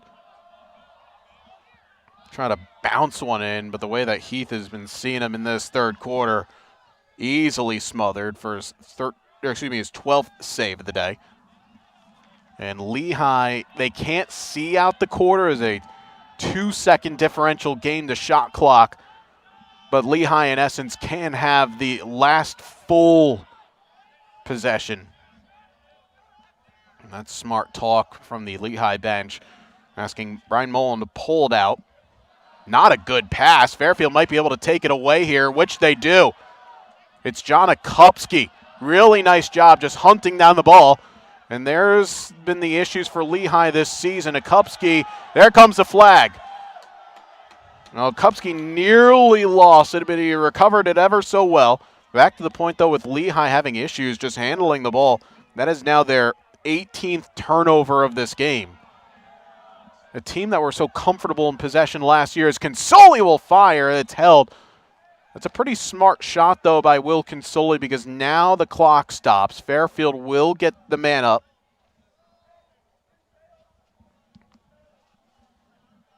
And let's see how they can operate here with this sequence. It's late on in the quarter.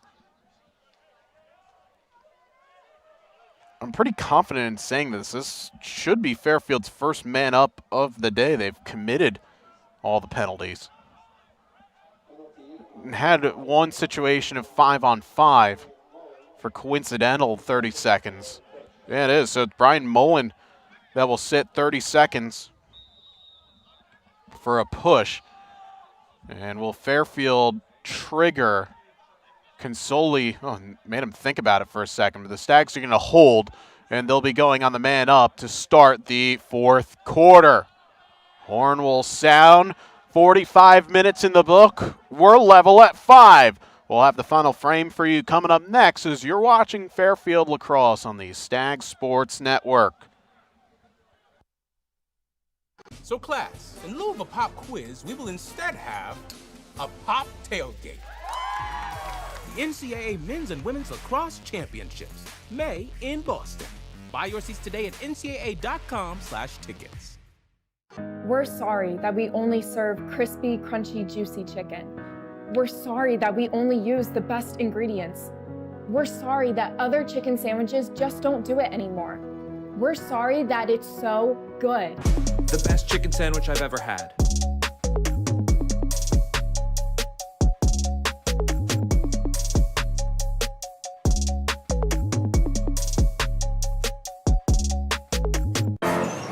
This is where we thrive.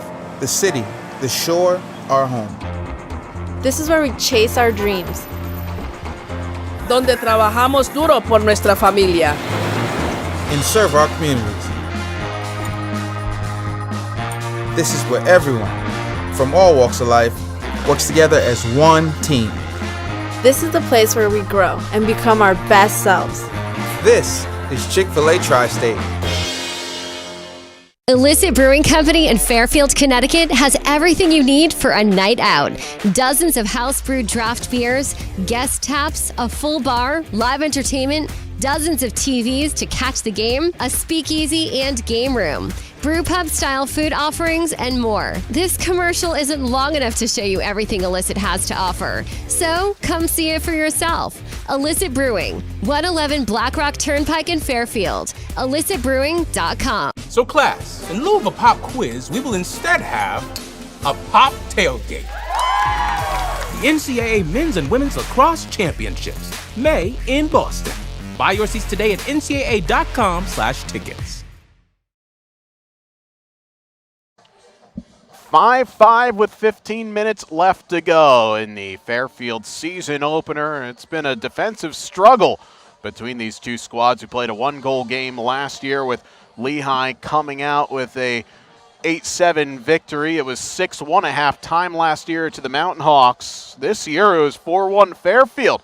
The Lehigh ended up making a 3-goal comeback to take the lead at 5-4. Jason LeMay Jr. quickly tied it. Now Fairfield are on the man up here. The remaining 15 seconds on the Brian Mullen penalty will get us back underway. Fairfield's first man up of the evening and trying to capitalize. Down to 10 now. It comes to Devin Lamprin, who's got a couple of goals today. Lamprin with 4. As Fairfield will just keep cycling and use the extent of this full shot clock. But their first man up of the season goes by the wayside. Not the worst thing in the world. You don't want to rush these possessions, knowing that you may only get 7 more, maybe 8 at most.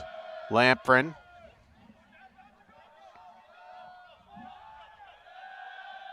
Reverses. It's a good collection. Gilbert trying to lose his mark. Goes back to Consoli. And that ends up being a bit of a shot pass there as the shot clock was down to 1. As Casey Heath, he's been the standout today. 13 saves, which for him a new career high as he made his debut last week, making a dozen stops. The former 4-star recruit and one of the best goalies in the state of Maryland out of Kent Island High School sends this one sailing. Is that going to be a pass or a shot? And it's going to be out of bounds, Fairfield ball.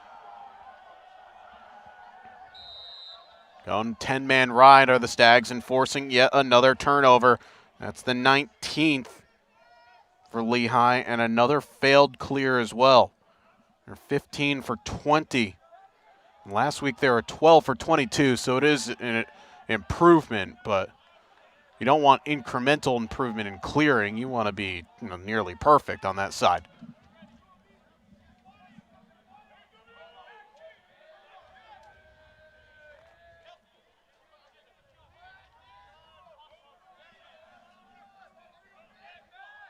LeMay reverses now Luke Fisher. And the grad transfer from Denison. That's a handcuffing pass that was behind Gilbert, and it's a turnover. But Fairfield get it right back. Outstanding work by a couple of Fairfield attackers. Making something happen. Pass that goes all the way through. Consoli! There it is! Well, from defense to offense once again, but this time it was the Fairfield attackers getting it done defensively. And the junior from New Jersey getting his first of the year. How about that for a pass from Keegan Lynch? I wonder, by the way, if there was a shout to let that one go, because it looked like Fairfield had a cutter. But the Stags get it, and they're back in front.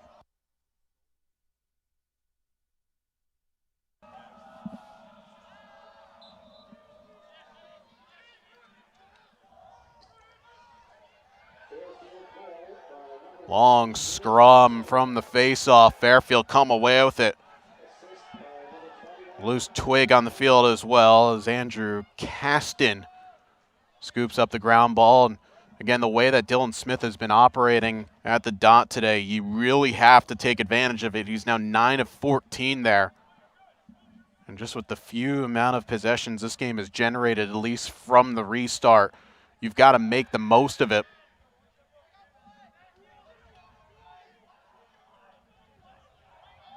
Fairfield, after this, will travel to Brown next Saturday. And then they'll be home for 3 straight. Free lacrosse as well in the month of February at Rafferty Stadium. So make sure you join us. The Stags home on February the 19th. That's a Wednesday night. Crosstown rival Sacred Heart comes here. Then Wagner and Providence to follow. Providence game will be March the 1st.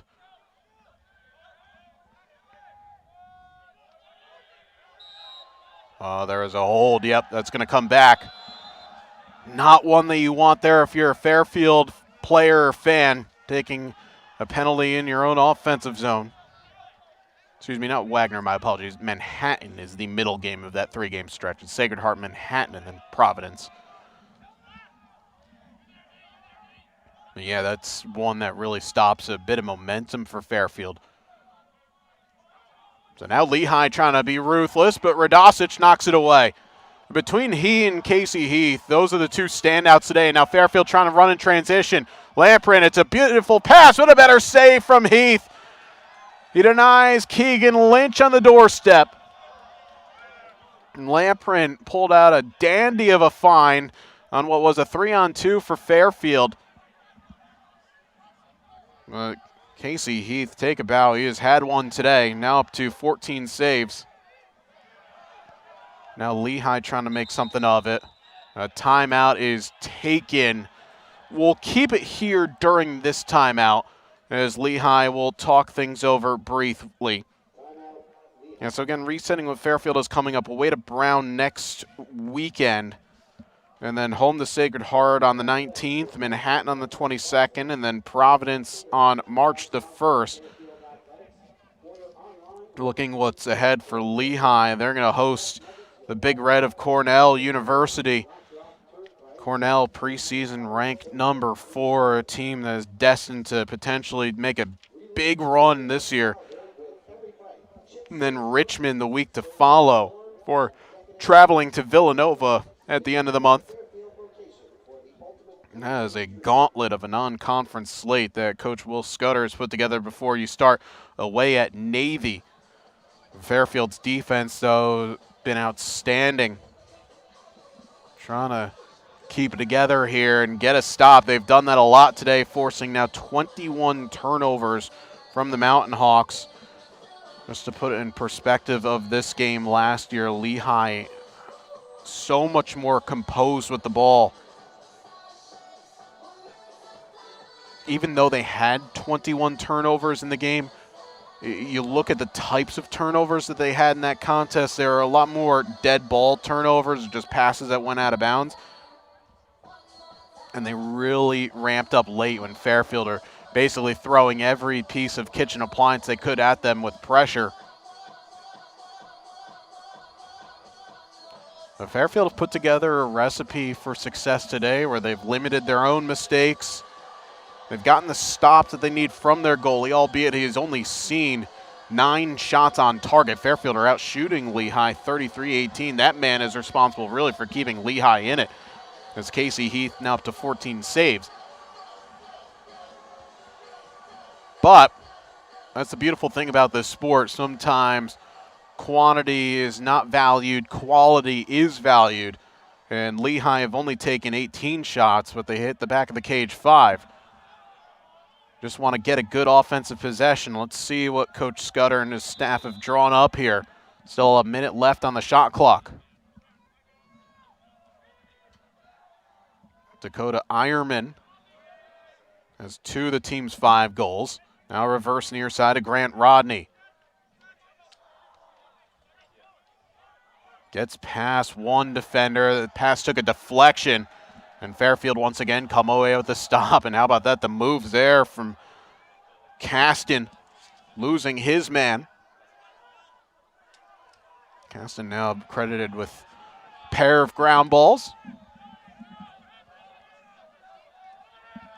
So while Fairfield have probably been pretty happy with their offense in terms of the types of shots that they've put together, want a few more to be put away. Be a bit more ruthless. Of course, the goalie is credited for a lot of that. But when you've had a lot of the time of possession, a hefty advantage in the shots, putting a few more away might be good enough to see Fairfield win their season opener. As Consoli, scorer of, well, right now it stands as the winner, gets it across. The youngster, Lamprin. Down to 20 on the shot clock, dodging.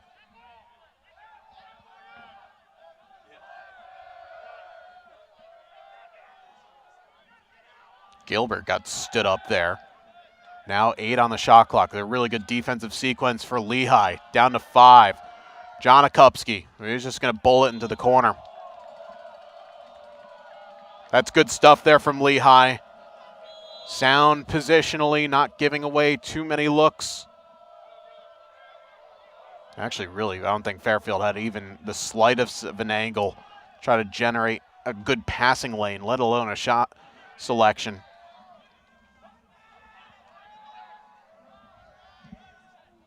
That's nearly another overshot pass from Ironman. Climbing the ladder was Rodney. 8:30 left to go. Just the 1 goal in it in this quarter. That came from Will Consoli. Give Fairfield a 6-5 lead.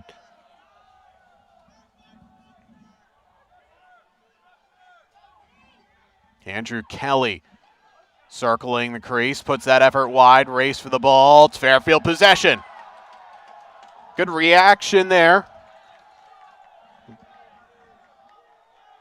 That's Fairfield's number 20, John Flynn.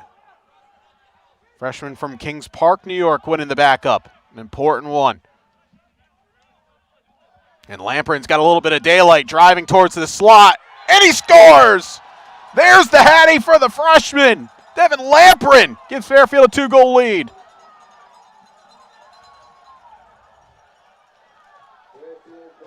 You love the energy from a first year, by the way. First off, great little run, created separation, and I love that using the defender as a bit of a screen, but then Lamprin running right over to his team to celebrate. It's a mark of a good teammate right there. It's a team game, no individual glory. He's trying to get his first victory with Fairfield. And he's already got 1 hat trick in the book, and you have a feeling it's going to be the first of many to come. Loose ball, nice pickup by Livingston. This is a clear, though, for Fairfield. Difficult pass for Rory Thompson. He gets unloaded on. Big hit by Will Lyman. My goodness. Just like that, Lehigh get the ball right back. Certainly not a time to panic yet. Still half of this quarter left to go. Chasing the 2 goals. You feel for Rory Thompson, who's just absolutely left to dry on that pass. Certainly clean hit, only going for the ball, but another turnover and a nifty little pickup as now Caston is leading the rush. It's a 4-on-3. Caston goes for goal and he scores! The first years are flying for Fairfield. They now lead by 3.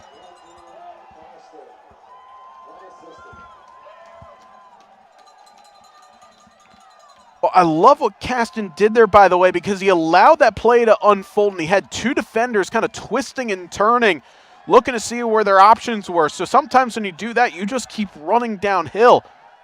And Caston, the Catonsville, Maryland native, the second-team all-selection from the McDonough School, a 3-time state champion, well, showing his class right there. Timeout taken by Fairfield. And we'll step aside here with 7 minutes left to go. Stags are on a run. They lead by 3. We'll have the rest of it for you coming up after this on the Stag Sports Network.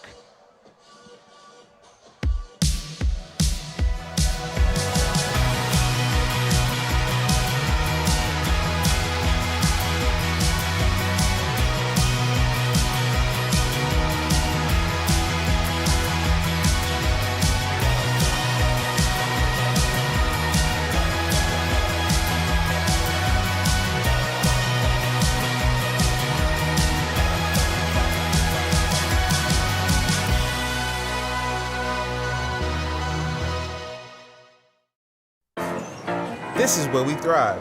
The city, the shore, our home. This is where we chase our dreams. Donde trabajamos duro por nuestra familia. And serve our communities. This is where everyone, from all walks of life, works together as one team. This is the place where we grow and become our best selves. This is Chick-fil-A Tri-State.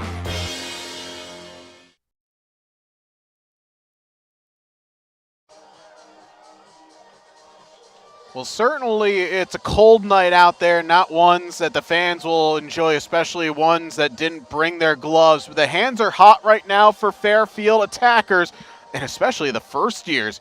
There's a hat trick from Devin Lamprin, and also a goal most recently from Caston. Andrew Caston getting his first career goal. And Fairfield, who were chasing the game at one point after having a 4-1 lead going into the second half, then trailing 5-4. Fairfield have rattled off 4 of their own to match Lehigh's 4-goal run. And the way that the face-off unit has been operating mostly for Fairfield, you feel like they're in a good shape. But as you know in the sport, no lead is ever safe until it's all 3 zeros. And for Lehigh, they'll equally know that as well. Not trying to rush things, but you definitely have to maximize each possession here. As Dakota Ironman gets that one to go in. He's had himself a game. That's a hat trick wrapped up for the preseason All-Patriot League selection. And again, that's why I said there's no safe leads in this sport until the game is over. And Ironman just blowing by one of his defenders and ripping it past Owen Hirsch.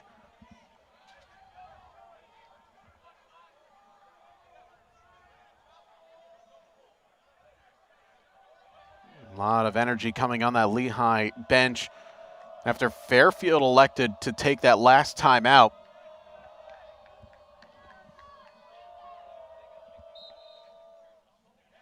It's a good win by Smith. One way to stop a team getting hot is just to win the next faceoff.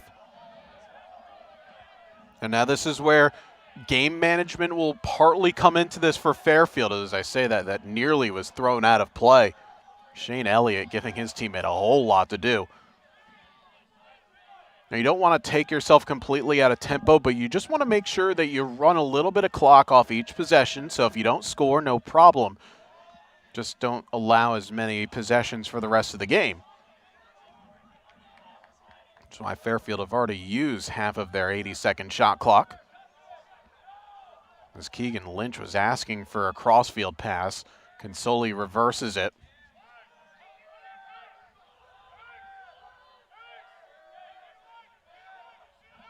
Now here is Lynch. Down to 20 on the shot clock. Lynch with 2 assists today. Goes with the hat trick hero, Devin Lamprin. Reverses, nearly caught Heath out of his cage. That shot was sent over the bar and rattling the Walsh Athletic Center. 8 seconds left in the shot clock, so still enough time for Fairfield to generate a look.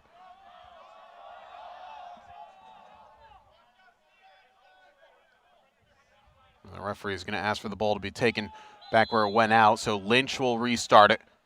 Going up against a shorty. Nice dodge by Lynch, and he scores! Well, he sold his defender and then went for the dive. Keegan Lynch giving Fairfield now a 9-6 lead.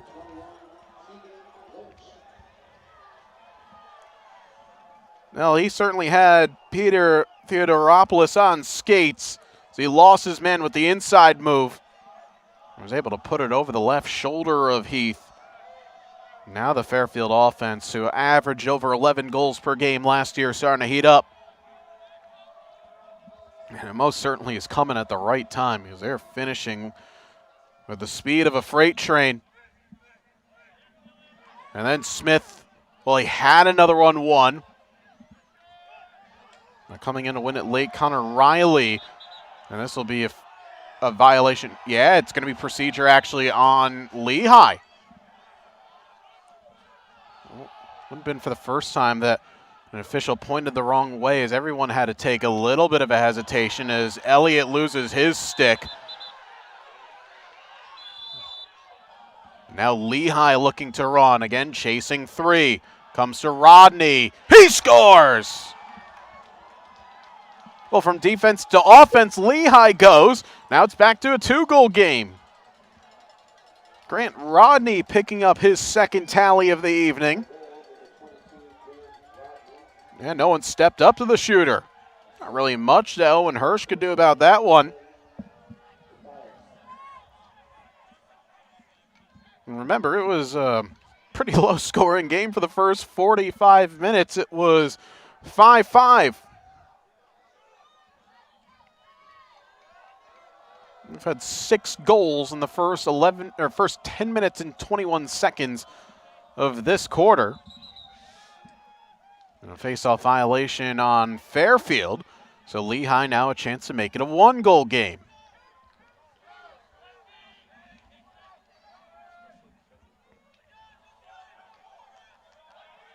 And again, if you're Lehigh, no need to rush. Still run your systems, get a good look. Kelly has been rather quiet here today.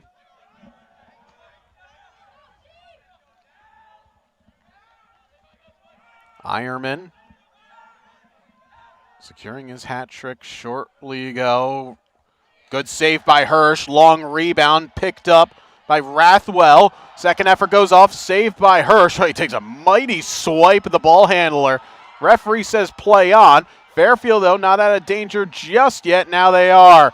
Hirsch with a couple of big saves. He's absolutely fired up behind the play. And Fairfield now will settle it down.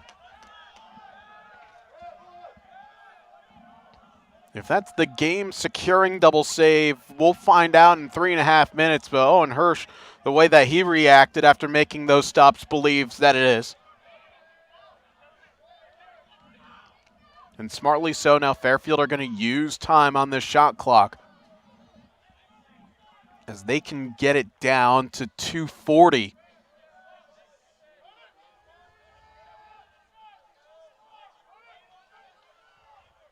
As Consoli will slowly operate ahead. Gets into the box now, going up against Theodoropoulos, who's put on skates. Last sequence by Keegan Lynch. Switch near side. Oh, did that one go in? It did not. The combination of Casey Heath and Luke McAuliffe keep that from going over the line. Devin Lamprin thought that he had his 4th. Instead, it remains a 2-goal game. But it's knocked away. Julian Radosic. Fairfield still fighting for it, and it's picked up. Austin McClintock. And the Stags get it across, and once again another turnover from Lehigh. That's now their 25th. 13 of them have been caused by Fairfield. Radosic, if he gets credit for that one, that's going to be his 6th of the game. Radosic, who last year caused 27 of them. Flags come flying. This is perfect for Fairfield. It's going to be a delayed penalty coming to Lehigh, and Fairfield do not need to do anything right now. They could see out the rest of the time, but there's a late player coming out of the box for Lehigh, so that's a huge break, actually, for the Mountain Hawks. Here's what that does. Fairfield could have taken that down to 1 minute 10 seconds, and you could have reset to 80. Fairfield could have just held the ball. It's going to be a 30-second penalty on Lehigh. As timeout will be taken by the visitors,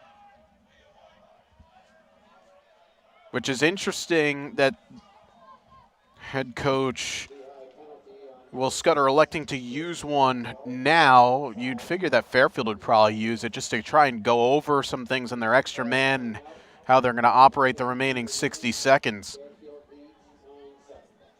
This penalty is going to be on Chris Rathwell, by the way. So now Fairfield will still need to look to try and score on this possession. They don't need to do it in the 32nd man up, but try and put it away. You can get it to under 1 minute before triggering. We have seen, again, crazier things happen. Teams trailing by 3 with a minute to go and find a way to tie it up. But they could certainly help themselves a lot by picking one up late.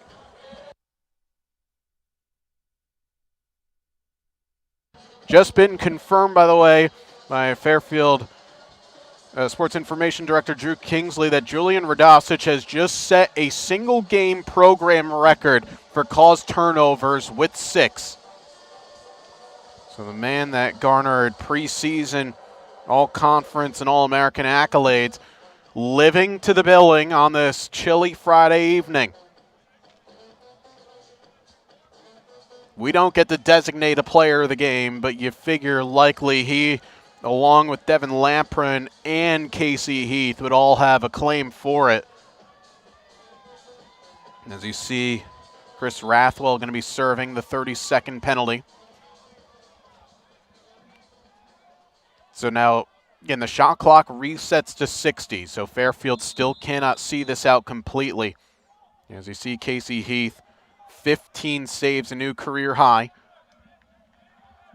Fairfield will not be in any hurry to try and trigger. Heath is drifting out of his cage to act as an extra defender.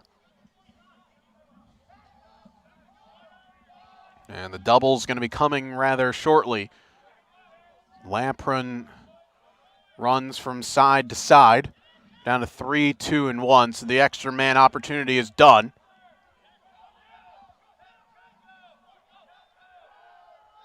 Lamprin, oh, he's going to score. Give him 4.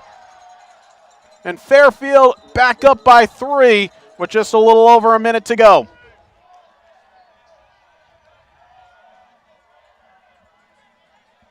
Well, he figured at what point are you going to trigger the shot? Maybe a little earlier than you would have liked, but as long as you score, you'll take it. And Fairfield right now certainly have more than 1 foot through the door. And a little thumbs up to the crowd as well. What a way to make a statement in your collegiate debut. Devin Lamprin out of Pittsfield, Massachusetts. Likely already giving himself the opportunity for the CAA Rookie of the Week. Heck, maybe even the Player of the Week, going for 4 goals. Off the face-off, still being fought for. It's possession to Lehigh with 1:02. And again, crazier things have happened in the sport, but the Mountain Hawks certainly have to go. Theodoropoulos skips it across to Ironman. But Ironman lost it. Fairfield claim it. They can hold, and they don't need a trigger, and they'll take it.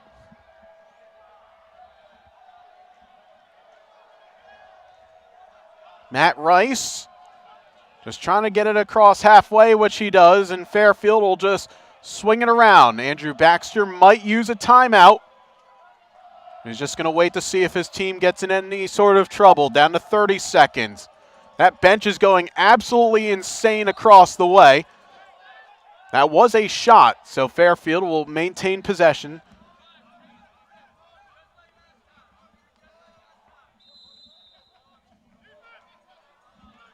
Down to 20 seconds. And Fairfield will again continue to play it around the perimeter.